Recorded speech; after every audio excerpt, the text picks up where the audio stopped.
시간 하나님께서 우리에게 주시는 말씀입니다. 오늘은 빌립보서 3장 1, 2절 말씀입니다. 우리 2절 말씀이니까 함께 합독해 보도록 하겠습니다. 빌립보서 3장 1절과 2절 말씀입니다. 다 같이 읽습니다. 시작. 끝으로 나의 형제들아 주 안에서 기뻐하라.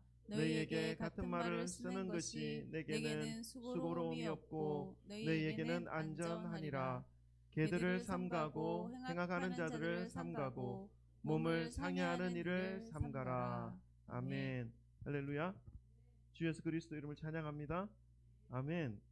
오늘이 벌써 6월 첫째 날이네요. 한 해의 절반이 벌써 훅 지나간 것을 느낄 수 있습니다. 세월이 참 빠르다라는 생각이 듭니다. 예전에 우리 앞서가신 선배님들이 하셨던 말들이 기억나는데, 세월은 나이에 비례해서 빠르다. 10대는 시속 10km로 가고 20대는 20km, 40대는 40km로 가고 60대는 60km로 달린다. 뭐 이렇게 하시는 말씀이 기억납니다. 세월이 왜 이렇게 빠른지 모르겠습니다. 이렇게 빠르게 돌아가는 세월 속에서 해야 할 일들, 또 집안에 남겨놓은 여러 가지 걱정들, 염려들, 그런 것들이 있을 텐데, 이 시간에는 그 모든 것들을 다 내려놓으시고 하나님 앞에 온전히 예배드리는 그런 시간이 되기를 소망합니다. 오늘도 우리 사랑하고 축복하는 우리 주변의 지체들과 인사 나누고 말씀을 받도록 하겠습니다. 우리 돌아보시면서 사랑합니다, 축복합니다, 잘 오셨습니다, 할렐루야, 아멘, 감사합니다, 할렐루야, 아멘, 할렐루야. 네, 너무 보기 좋습니다. 할렐루야. 감사합니다. 네, 오늘 에어컨을 틀기도 좀 그렇고 안 틀기도 좀 그런데, 혹시나 추우시면 말씀하시면 에어컨을 끄도록 하겠습니다. 세월도 참 빠르게 지나가고, 세상도 너무 많은 일들이 일어나고, 생각지도 못한 사건과 사고들 때문에 이 웬만한 사건과 사고는 이제 충격도 되지 않는 무덤덤한 이런 세상 속에서 살아가는 우리의 모습 아닌가 한번 돌아보게 됩니다. 점점 우리들의 마음이 회색빛으로 그냥 퇴색해버리는, 세상을 바라볼 때 회색빛, 재처럼 되어버리는 그런 마음의 느낌으로 살아가고 있는 것 아닌가 하는 그런 마음이 들었습니다. 그 속에서 우리 믿는 자들이 어떻게 살아야 하는가 하는 질문을 또다시 끄집어낼 수밖에 없는 그런 한 주간의 시간을 보냈습니다. 이곳에 많은 분은 아니지만 여기 계신 한 분 한 분의 삶이 정말 아름다운 색깔로 여러분의 그 모든 주변의 배경들을 아름다운 색깔을 칠하시면서 향기 나는 삶을 피워내시는 그런 삶을 살아가시기를 간절히 소망하며, 또 그렇게 살아가게 해주실 살아계신 하나님의 말씀을 오늘도 전합니다. 말씀을 통해서 힘을 얻으시고 삶의 기준을 삼으셔서 어느 세대든지 어느 상황과 환경 속에 있든지 아름답게 채색해 나가시는 그런 삶을 살아가시기를 주님의 이름으로 축복합니다. 우리 그리스도인이라고 하는 그 이름은요, 그 이름 속에 뭔가 아름다운 것을 품고 있다는 것을 뜻하는 이름입니다. 무엇을 품고 있을까요? 그리스도인이라고 하는 이름 속에는 맞습니다, 그리스도입니다. 예수님이죠. 그리스도를 품고 있다는 것은 그 사람의 삶이, 그 사람의 삶에서 나타나는 향취와 모습이 자신의 삶에 그치는 것이 아니라 그 삶을 가까이에서든지 혹은 멀리에서든지, 아니면 똑바로 바라보고 있든지 아니면 곁눈질하면서 바라보고 있든지 누군가가 보고 있다는 것을 의미하는 것이죠. 저 사람 그리스도인이야 하는 그런 이름을 가지고 있다는 것입니다. 그래서 이 그리스도인이라고 하는 이름은 그렇게 가볍지 않은 이름입니다. 오늘 그 이름에 걸맞는 삶을 살아왔던 한 분의 모습을 우리가 좀 살펴보기 원합니다. 그분의 삶을 살펴보고 그분의 삶을 통해서 많은 사람들에게 선한 영향을 끼친 그 사람의 삶을 우리가 좀 볼 수 있기를 원합니다. 그분은 예수님 때문에 삶이 완전히 바뀐 사람이었죠. 자신의 삶의 마무리가 예수 그리스도로 마무리된 인물입니다. 우리가 다 알고 있듯이 오늘 본문 말씀을 기록한 사도 바울입니다. 예수님을 따르던 사람들을 핍박하면서 죽이는 데에 앞장을 섰던 그 인물이 변화가 됩니다. 그래서 예수님 때문에 살고 예수님 때문에 죽는 인물로 완전히 바뀌게 됐죠. 그 과정과 계기는 사도행전 9장에 기록되어져 있고, 또 제가 설교 시간을 통해서 몇 번 인용을 하였기 때문에 오늘은 시간 관계상 그냥 넘어가겠습니다. 사울이었죠. 원래 이름은. 예수님을 다메섹 도상에서 만나서 이름이 바울로 바뀌고 그 인생이 완전히 바뀌는 그런 과정이 사도행전 9장에 기록되어져 있습니다. 오늘 본문 말씀이 빌립보서는 바울이 복음을 전하는 과정에서 이제 1차 전도 여행, 2차 전도 여행, 3차 전도 여행에 이르기까지 온 세계에 돌아다니면서 예수 그리스도의 부활을 전하고 예수님의 구원을 선포한 그러한 바울의 인생이었습니다. 그런데 세 번째 전도 여행을 가지고 갔다 오고 난 이후에 예루살렘에서 이 복음을 이방인에게 전하는 것에 대하여 시기하고 반대했던 이 유대인들에 의해서 붙잡히게 됩니다. 그래서 그때부터 옥중 생활을 하게 됩니다. 결국 이제 재판을 받기 위해서 로마에게까지 로마 군인들에 의해서 호송되는 그런 시간을 가지게 됩니다. 그리고 나서 로마에까지 끌려가서 로마 감옥에 투옥되죠. 그리고 로마의 황제 가이사 앞에서 이제 재판을 받기 위해서 감옥 안에서 기다리고 있는 옥중 생활을 하게 됩니다. 그 기간 동안 이 바울은 자신이 전도여행을 하면서 복음을 전했던 전환구소로 인해서 세워진 그 교회들, 아직은 연약하죠. 아직은 연약한 성도들입니다. 그 성도들에게 편지를 기록합니다. 서신을 기록합니다. 그리고 그 서신을 전하고 이제 삶을 마무리합니다. 오늘 빌립보서 역시 바울이 로마 감옥에 갇혀 있는 동안 빌립보 교회 성도들을 생각하면서 그들을 기억하면서 전하고자 하였던 메시지를 기록한 서신입니다. 빌립보서를 묵상하고 있으면 바울의 말에서는 전혀 지금 그가 싸늘한 감옥 안에 지금 투옥되어 있다고는 생각되어지지 않을 정도로 복음에 대한 확신과 기쁨에 대한 메시지를 선포하고 있는 것을 볼 수가 있습니다. 1장에 자신의 상황에 대해서 잠깐 설명하는 부분이 나옵니다. 1장 16절 그 부분입니다. 바울이 지금 로마 감옥에 매여 있다라는 것을 잠깐 언급합니다. 만약에 그 말씀이 없다면 이 바울이 지금 감옥 속에 있는지 전혀 알 수 없을 정도로 바울의 마음속에 확신이 있고 기쁨이 넘치는 그러한 내용으로 빌립보 교회 성도들에게 서신을 기록하고 있는 것을 볼 수가 있습니다. 바울의 이 메시지는 예수 그리스도를 믿고 주님으로 따르는 저와 여러분과 같은 그리스도인에게도 정말로 필요한 말씀입니다. 비록 2000년이라는 세월은 지나갔지만 2000년 이전부터 바울을 통해서 전하여 주신 하나님의 살아계신 말씀입니다. 이 말씀을 붙잡고 따르며 살아가게 되면 맨 처음 도입부에서 제가 말씀을 드렸듯이 이 그리스도인이라고 하는 그 이름에 걸맞는 삶을 살아갈 수 있습니다.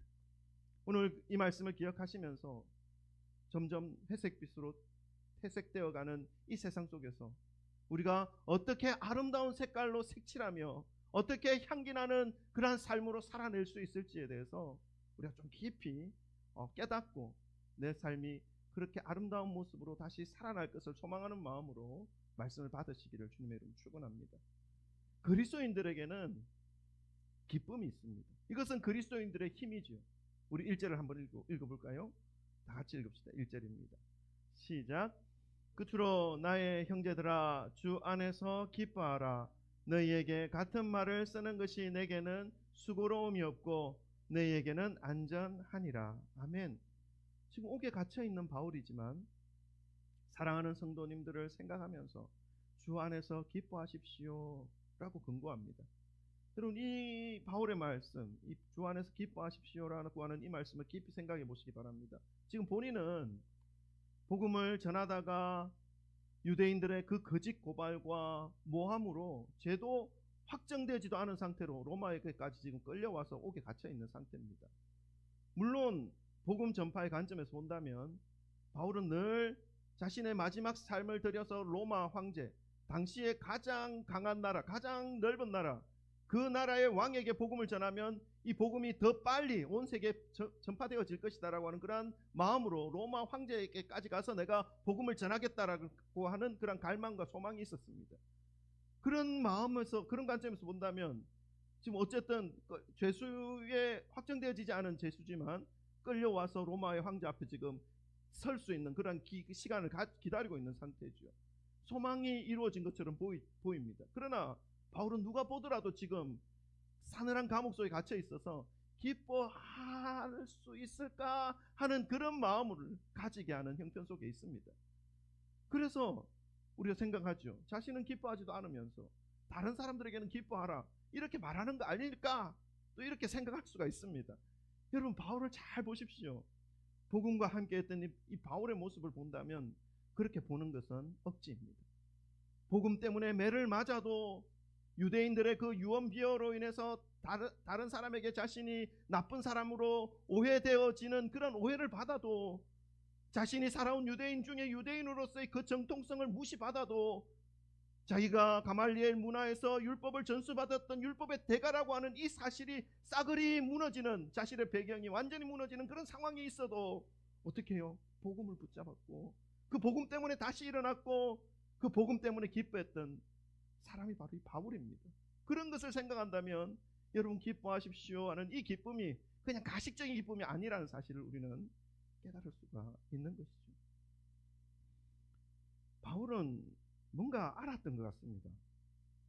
복음과 함께하는 그리스도인이라고 하는 그 이름 안에는 그리스도가 품어져 있고, 그 그리스도를 품고 있는 그리스도인에게는 기쁨이라고 하는 이 특별한 감정이 딱 붙어 있다는 사실을 바울은 알고 있었던 것 같습니다. 그래서 어떤 형편이든, 풍족함에 있든 궁핍함에 있든 어떤 상황에 있든지 간에 일체의 상황 속에서 기뻐할 수 있는 그러한 비결을 알았다라고 바울은 고백하고 있지 않습니까? 바울이 빌립보 교회 성도들에게 나의 형제들아 주 안에서 기뻐하라, 너희에게 같은 말을 쓰는 것이 내게는 수고로움이 없고 너희에게는 안전하다 말씀하죠. 그래서 반복해서 여러 번 반복해서 말하더라도 이것이 수고스럽지 않다라고 말하는 것입니다. 오히려 그렇게 하는 것이 너희 그리스도인들에게, 너희 성도들에게 안전하다라고 말씀하고 있습니다. 기뻐하는 것이 안전하다는 말씀이죠. 여러분, 기뻐하는 것이 뭐가 안전합니까? 굶어 죽을 상황, 여러 가지 많은 어떤 어려운 형편 속에 놓여져 있는데 기뻐하는 것이 뭐가 안전합니까? 여러분, 그 비결을 배우는 것이 믿음의 길입니다. 그러면서 그 기쁨을 잃어버리지 않기 위해서 가져야 할 마음가짐, 행동에 대해서도 바울은 가르쳐주고 있습니다. 우리 성도님들이 형편이 어떤 형편 속에 살아가는지 제가 구체적으로 그 속속들이 다 모릅니다. 그저 기도할 뿐입니다. 그러면서 일주일간 우리 성도님들을 생각하면서 요즘과 같은 이런 상황 속에서 우리 성도님들에게 필요한 말씀이 뭘까?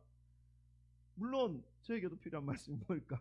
이걸 고민하면서 오늘 하나님께서 주신 말씀을 대언합니다. 우리 성도님들이 예수님을 믿으면서 기쁨을 잃어버리지 말아야 한다라는 사실을 바울은 가르쳐주고 있습니다. 이 기쁨을 잃어버리는 순간 어떻게 됩니까? 우리는 안전하지 못합니다. 안전하지 못하다는 말씀은 뭡니까? 우리의 믿음이 흔들린다는 것입니다. 우리의 믿음이 흔들린다는 것은 뭡니까? 우리의 믿음이 위험에 처한다, 위협받는다라는 의미입니다. 그렇기 때문에 이 그리스도인이라고 하는 그 사람들은 기쁨을 잃어버려서는 안 된다는 것입니다. 근데 왜 기뻐할 수 있는가? 아니, 아무것도 없는데 어떻게 기뻐하는가 하는 이것이 우리의 딜레마죠. 자, 그런데 여러분, 그리스도인이 품고 있는 것이 있다고 했습니다. 그리스도, 예수님이라고 했습니다. 그 예수님과 함께 할 때 예수님으로부터 오는 만족함이 있다는 것입니다. 우리가 뭔가를 궁핍함을, 뭔가를 결핍함을 가지고 있다 할지라도 예수 때문에 그 결핍이 묻혀지는 것입니다. 만족스러워지는 것입니다. 그것은 나에게 아무것도 내 삶에 영향을 줄 수 없다라는 사실, 나의 어떤 기쁨에 어떤 영향을 줄 수 없다라는 사실을 경험하면서 깨달으면서 가는 것이죠. 그것이 예수를 품고 가는 삶의 모습입니다. 자, 그렇게 예수님을 품고 살아가는 그 삶의 기쁨이 넘치는데 그 기쁨을 잃어버리지 않기 위해서 바울은 어떻게 해야 되는가 2절에서 가르쳐주고 있죠. 우리 2절도 한번 읽어보십시다. 2절 다 같이 읽습니다. 시작. 개들을 삼가고 행악하는 자들을 삼가고 몸을 상해하는 일을 삼가라. 아멘. 세 가지를 삼가할 것을 말씀합니다. 이 삼가다는 말씀은 좀 맨날 말이라 잘 이해 좀 감이 안 오실 텐데 피할 것입니다. 피할 것. 하지 말아야 할 것입니다. 세 가지는 피해라, 세 가지는 멀리해라, 세 가지는 삼가해라 이런 말이죠. 개들과 행악하는 자들과 몸을 상해하는 일입니다. 우리가 이제 이거는 비유적인 말씀인데 개들의 어떤 습성, 오늘날은 뭐 강아지 다 한 마디씩 애완견으로 가정에서 키우지 않습니까? 우리도 한 마리 있는데 빡십니다. 똥 치우는 거. 그렇고 뭐 어떤 이게 재미는 있어요. 가끔 애교 떨고 막 또 쫓아다니고 하면 정서적인 어떤 그 부분은 좀 풀리는 것들은 있습니다. 그것 때문에 사실 키우는 것 같아요. 근데 이제 뭐 여러 가지 뒤치다거리 하는 것은 혼자 하는 것은 너무 힘들 것. 제가 우리 김희봉 집사님 진짜 존경합니다. 제가 알고 있는 것만 해도 몇 마리 있거든요. 다 혼자서 다 수박. 야, 정말 대단. 그 부분은 제가 인정합니다. 근데 우리는 한 마리 가지고 낑낑대고 있으니. 어쨌든 근데 감사합니다. 어쨌든 그런 개가 아니라 이 개들은 여기서 말한 개는 들개입니다. 그러니까 하이에나와 같은 그런 어떤 존재들이죠. 약한 자들에게 가서 약탈해 먹고 자기의 배를 채우려고 하는 그런 어떤 습성을 가진 그런 본능적인 존재들입니다. 극도로 이기적인 존재들이죠. 욕구 충동적인 모습을 하며 살아가는 그러한 존재들로부터 삼가하라, 멀어져라, 피해라 말씀하고 있는 것입니다. 그리고 행악하는 자들은요, 말 그대로 자신들의 악함을 가리기 위해서 또다시 악을 행하는 모습을 하는 자들입니다. 자신들의 이 부패된 마음을 들키지 않기 위해서 아주 아름다운 것들로 힘 있는 것들로 포장하여서 자신을 나타내려고 하는 모습을 하며 살아가는 존재들이죠. 이 부패된 인간의 내면에 감추어둔 아주 악한 모습을 가지고 있는 그 존재들 그 자체입니다. 좀 더 구체적으로 좀 이따가 말씀을 드릴 텐데 몸을 상해하는 일은 무엇일까요? 그것을 삼가하라 했는데 이것은 이제 우리가 지금 이 성경은 개역 개정 성경이거든요. 성경이 이제 역사적으로 버전이 이게 바뀝니다. 이 버전 개역 개정 앞에 있었던 성경이 개역 성경입니다. 옛날 성경에서는 이 몸을 상해하는 이 단어를 어떻게 표현했냐면 손할례당이라고 표현하고 있습니다. 영어로는 multilators, 어려운 단어입니다. multilators. 제가 찾아보니까 자르는 사람, 절단하는 사람 이런 의미가 있더라고요. 그래서 손할례당. 그래서 이것은 이제 할례를 자신의 육체에다가 하는 사람입니다. 그러면 할례를 자신의 육체에다가 어디에다 합니까? 맞습니다. 할례라는 것은 구약의 이스라엘 백성들이 나는 하나님의 백성입니다, 나는 하나님의 속한 사람입니다라고 하는 표시를 나타내기 위해서 남자들은 태어난 지 8일 만에 표피를 깎죠. 그 성기의 표피를 남자의 성기의 표피를 깎아서 이제 이스라엘 백성들 하나님의 선택된 백성입니다라는 것을 표시하는 그런 의식을 가집니다. 오늘날의 그런 의미를 가지고 있는 의식을 우리도 가집니다. 할례로 해서 가지는 것이 아니라 세례로 가지죠. 세례식을 참여함으로 나는 이제부터 하나님의 백성으로 살겠습니다, 나는 이제 하나님의 소유가 됐습니다 라고 하는 표현을 하나님 앞에도 그리고 그 자리에 있는 모든 성도님들 앞에서도 약속하는 겁니다. 그 의미가 할례의 의미입니다. 근데 이 손할례당은 뭐냐면 이 유대인들이 할례를 자기의 몸에 하는데 나는 이제 하나님의 소유입니다 라고 하는 이런 의미와 전혀 관계없는 할례를 하는 사람들을 의미합니다. 할례를 하는 것으로 인해서 겉으로는 하나님의 백성처럼 행세하지만 속으로는 하나님과 전혀 관련이 없는 그러한 삶을 살아가는 자들을 손할례당, 육신을 해하는 자라고 하는 의미가 있는 것이죠. 근데 이 세 가지는 개들과 악행을 하는 자, 손할례당, 육신을 해하는 자, 이 세 가지는 당시 한 부류에서 공통적으로 나타나고 있었던 부류의 사람들이 있었습니다. 그것이 누구냐면 교회 내에서 거짓 교사들, 복음이 아닌 자신의 목적을 이루기 위해서 복음을 이용하여 사람들을 이용해 먹는 그런 악한 자들이 있었던 것이죠. 그래서 바울이 복음을 전할 때마다 그들이 바울의 그 복음을 전하는 것을 따라다니면서 뭐라고 말했습니까? 바울의 전하는 복음은 완전하지 않아. 너희들이 예수도 믿고 율법도 행해야 돼. 할례도 받아야 돼. 그러니까 바울은 끝까지 예수 그리스도가 우리의 유일하신 길이요 진리요 생명 되신 분이다라는 사실을 가는 곳마다 알렸습니다. 그런데 그 뒤따라오는 유대인들은 아니야, 부족해. 바울은 사도도 아니잖아. 예수님으로부터 직접 가르침 받은 것도 아니잖아. 3일 후에 예수님이 하늘로 올라가고 난 다음에 이 접촉도 안 됐고 그 3일 만에 뭐 만났다고 하는데 그 사도도 아니야 라고 하는 그것을 부정시키면서 바울의 전한 복음을 폄훼하면서 옛날의 그 유대적인 율법과 전통으로 다시 회귀시키려고 하는 그러한 유대인들이 있었습니다. 그러한 자들이 율법의 올무를 씌워서 사람들이 자유하지 못하게 만들고 결국은 율법의 종이 되어서 이러지도 못하고 저러지도 못하는 그러한 상황 속에 몰아넣어서 자신들의 배를 채우려고 하는 그런 악한 자들이 그 세 종류에 포함되어 있는 사람들이었습니다.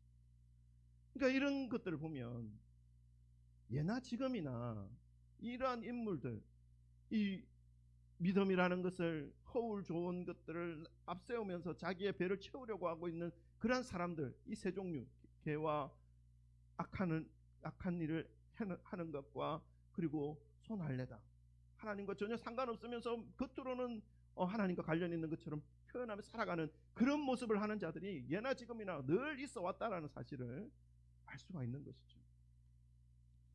이들을 상갈하라라고 분명하게 말씀합니다. 그러면 그 믿음을 빼앗기지 않을 것이다 라고 바울은 말씀합니다. 상갈뿐만 아니라 이 빌립보 교회 성도들이나 오늘날 우리 그리스도인들이나 동일하게 본인 스스로도 이러한 부류의 사람들이 되어서는 안 된다라는 것을 힘주어 지금 말하고 있는 바울의 모습입니다. 여러분, 삼가할 것을 삼가할 때에 주님과 함께함으로 주어지는 이 기쁨은 누구도 빼앗을 수 없는 기쁨이 될 수 있습니다. 우리의 환경과 주변의 어떤 문제들로 인해서 우리도 때때로 그들과 비슷한 모습으로 살아가면 어떨까 하는 그런 유혹을 받을 때가 있습니다. 여러분, 그때 말씀으로 돌아가시기를 주님의 이름으로 축원합니다. 우리는 생각하지요. 우리가 원하는 것들을 얻으면 기쁨이 있을 것이라고요.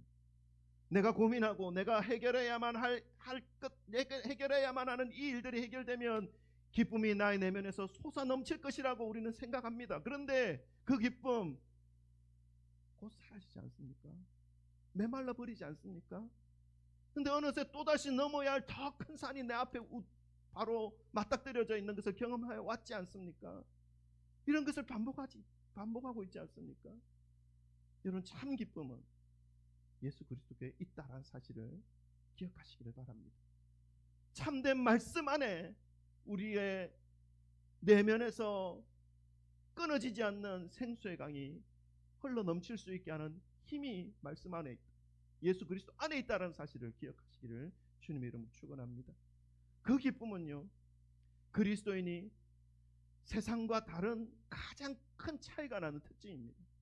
어떤 형편 속에서도 기쁨이 사라지지 않는 삶의 모습, 그것은 기본적인 원칙을 따라 살아가게 될 때에 마르지 않는다라는 것을 말씀하죠.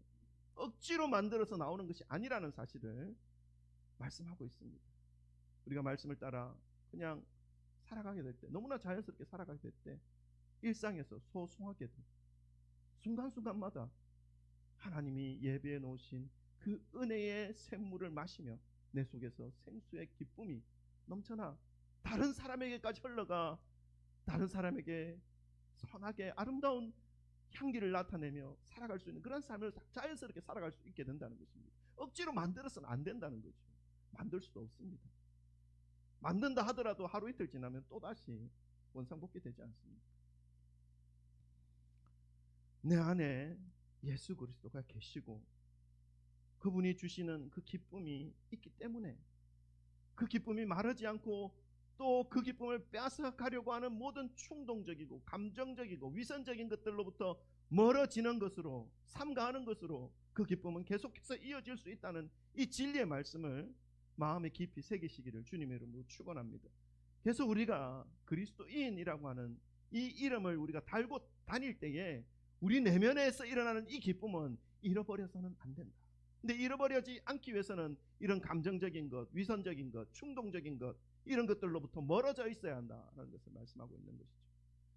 그렇게 하심으로 이 믿음의 길 위에서 우리에게 주신 아름다운 색깔과 향기를 주변에 입혀주시는 그런 빛과 소금과 같은 저와 여러분의 모습이 되시기를 주님의 이름으로 간절히 축원합니다. 이번 한 주간에는 우리의 마음에, 우리의 주변에, 또 오늘 말씀에서 가르쳐 주신 이 삼가하여야 할 것들이 있는지 없는지를 매일 살피시고 주님 안에서 기쁨을 누리시는 우리 모든 귀한 성도님 되시기를 주님의 이름으로 축복합니다. 기도하겠습니다. 오늘 주시는 말씀을